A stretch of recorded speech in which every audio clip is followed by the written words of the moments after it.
It snows enough here that everyone could build their own igloo and just disappear.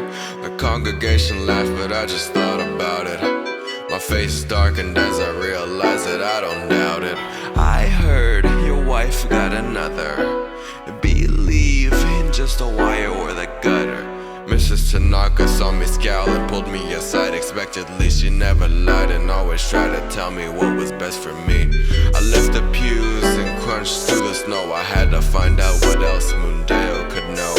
I drove past the cemetery and didn't think much of it. Everybody I loved was still above it. My wife was missing this very early Sunday morning. She never told me where to and never gave a warning. So of course, I got a bit suspicious. I began to look around before my anxiety had turned vicious. I looked at the market's window as I waited at the stop. I heard the rhythm of the conifers receiving a chop. The word sail in dim repurposed lights in the window. To the front, a young corpse smashed on top of thin snow. I kept driving and kept my window down. Frost at my nerves as I kept a frown. Even with my dying engine, things were frozen with no sound. I thought about the present I got her, new ballet shoes and a shiny blue gown. I had to see a friend of hers. It might be sneaky, yeah, but it could be worse.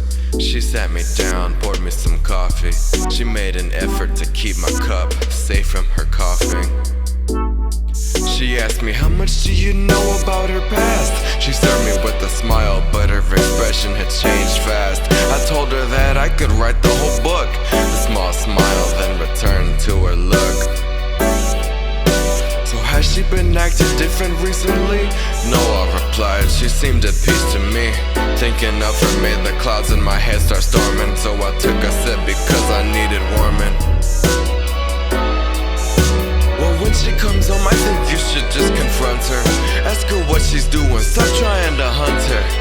I didn't want to tell her what old Mrs. Tanaka said.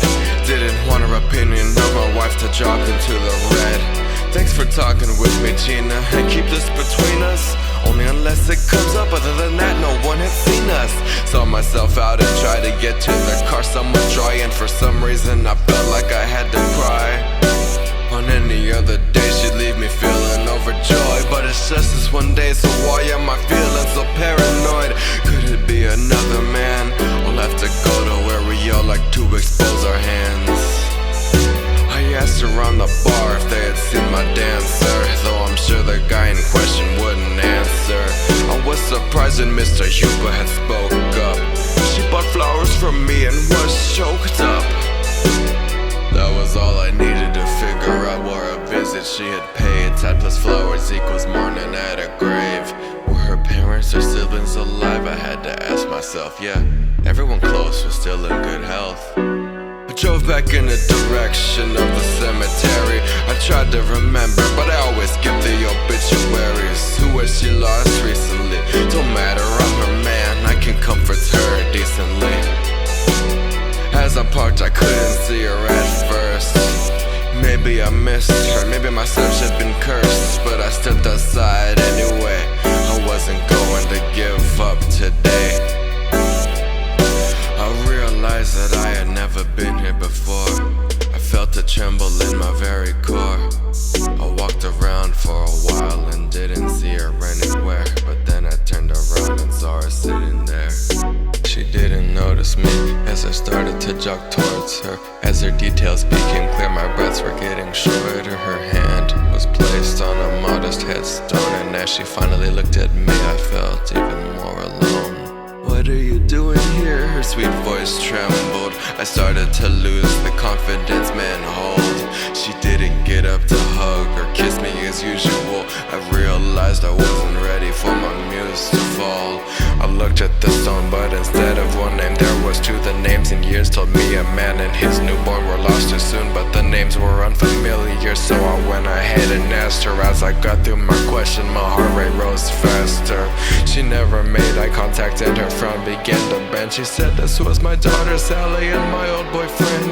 I lost him in an accident and lost her from the stress. She was so beautiful, stillborn, and since then I've been feeling less. This was before I met you, and I'm sorry I never told you I miss him so much, and I can't see myself growing old with you. I took off the ring and placed it on top of the grave. I should leave Moondale if I have it in me to be brave. I walked out to the parking lot, and in the air there's no seam to suspend. My hand was empty and it would never hold hers again. She sat in silence at the tomb and prepared herself to hide again. Melt the ring cell, quit moving till her story ends. I guess the glass snow hides you from everyone, distorts your frown till it all gets melted away by the sun. If each igloo gets bigger for each secret never said, when it finally melts you'll find the whole world flooded.